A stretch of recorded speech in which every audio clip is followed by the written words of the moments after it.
The fact still remains that we need to get things defined properly, especially in this part of the world where we are reporting live on this platform, talking about satellite media. Let me take you from this angle. Why is it that agitation for the sovereign state of Biafra refuses to go? Yes, there has been a continuous conspiracy against the people of that region, ab initio, right from the beginning of the foundation of West Africa and foundation, of course, Nigeria. And you can look at from documents being. Let me say, I don't know. I don't want to say those documents are secret.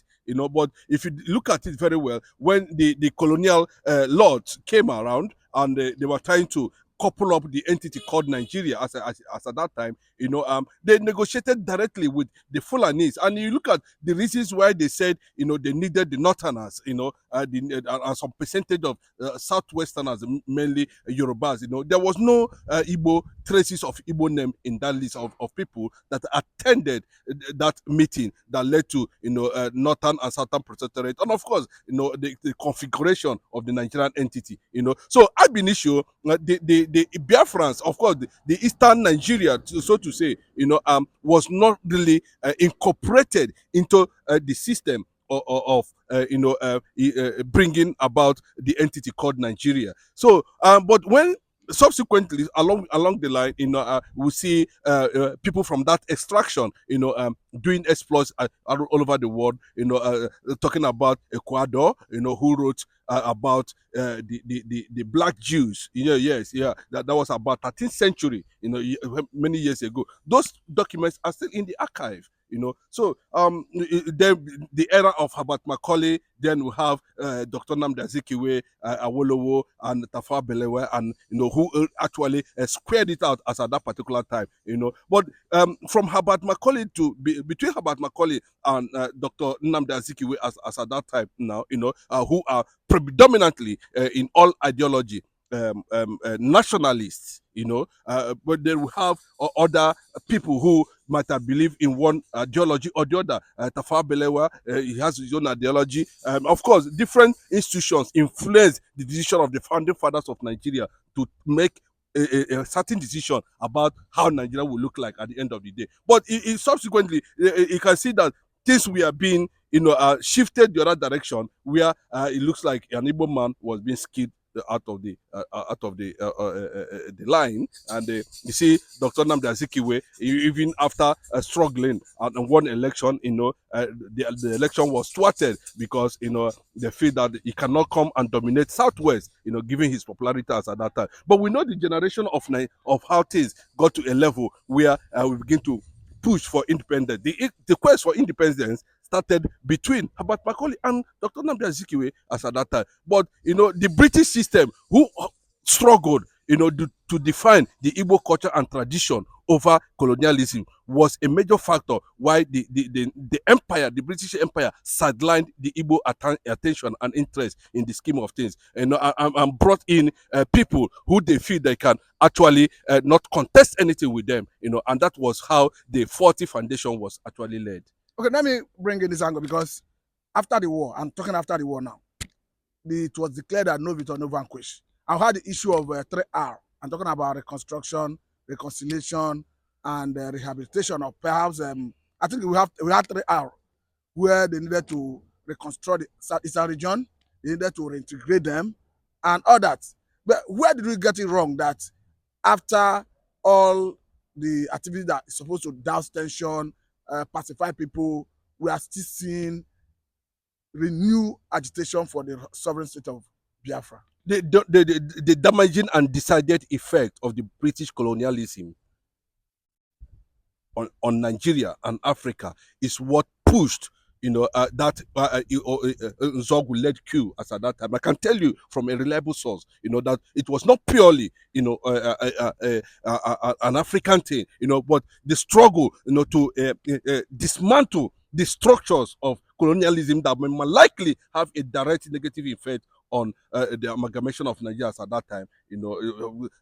Looking at it that it's just a fresh nation, that want to, involve at the end of the day. So that's why I'm telling you that the issue of Biafra can never go down because there has been a seemingly injustice against the people at the end of the day. So the British system need to understand that at this point in time they have to come out and become real to themselves.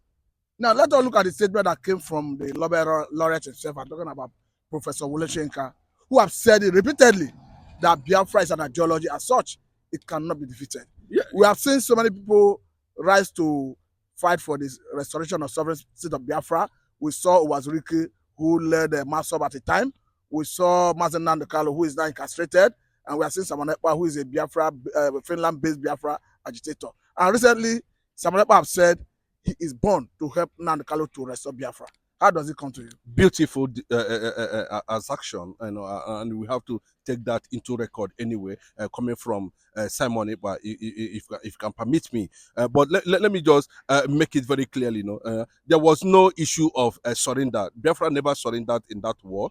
What we had was a constitutional ceasefire, supervised by one of the men who were loyal to Odumegwu Ojukwu as at that time, talking about Philip Effiong, and Obasanjo, it was a ceasefire, and we need to understand that the reasons and why, the succession was prominent as at that time is still very glaring to Nigeria as the moment, considering the fact that Nigeria has a significant presence in Africa, and the struggle by elements of extremists, religion extremists, to take control of the resources of Africa is the reason why the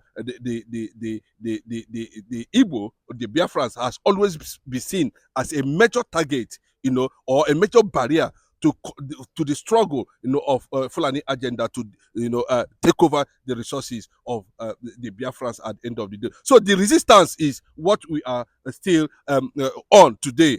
At every point and and on every era, we have revolutionaries, we have Biafranists, we have agitators.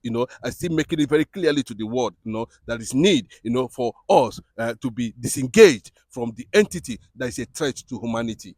Okay, now let us look at the ECOWAS. I'm talking about the Economic Community of West African States under Nigerian President Senator Ahmed Bola Tinubu. Some people have said like Biafra, like ECOWAS, like Biafra, like Sahel Alliance, because under the current leadership of ECOWAS, I'm talking about Nigerian President Senator Ahmed Bola Tinubu, we are seeing a breakaway. This time around, we are talking about Mali, Niger Republic, and Burkina Faso breaking away and forming what they call Sahel Alliance. And some people have argued that they derive the ideology from the principle of Nnamdi, who have been fighting to see Biafra gain a sovereign state. How does it come to you? It's about the emancipation of Africa, and the black color is seen to be dominant in Africa. This is our continent. We do not have any other continent. And Nnamdi Kanu has been, a messenger in that direction, trying to defy the identity of the black man, how black man can take every step and now, to advance his own humanity, his own ingenuity, his own innovation, his own transformation. The black man is quite due to do that. And if you can look at the nonchalant attitude of African leaders, and the corrupt way of doing things in Africa has made Africa the poorest continent in the world. And we can actually resist that. There's every need why we must resist that. And that resistance now is being seen in the personality of Nnamdi Kanu on how he started the liberation of the Prince of Africa.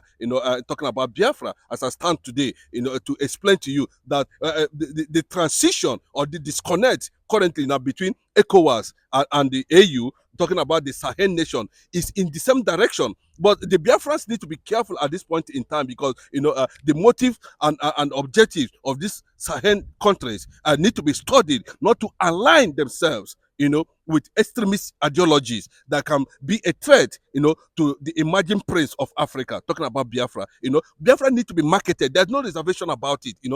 Biafra, they said in Biafra, Africa died, and in Biafra, Africa must rise. That is what we are talking about, and that is why we continue to project. It's not about Igbo man. It's not about Biafrans. Why is it that the African continent is always on the floor? It cannot crawl, it cannot walk, it cannot run. Something is wrong somewhere. And the struggle to define the black man is what has given the rise of people like Simon Ekpa, people like Ralph Wazirike, people like Sondi Boho, people like Ibrahim Traore of Burkina Faso.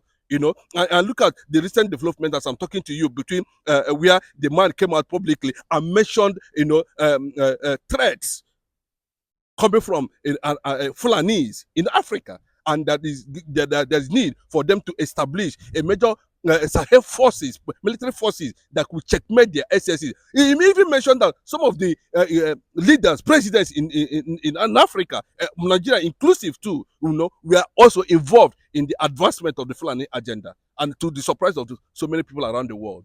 Mr. Chinedu Michael, I think this is a good place to let it go. I am Matthew, and this is Satellite Media. Thank you very much for your time, Mr. Chinedu. Yes, you keep on having this kind of. You can't get it anywhere. You can't get it in national or African TV.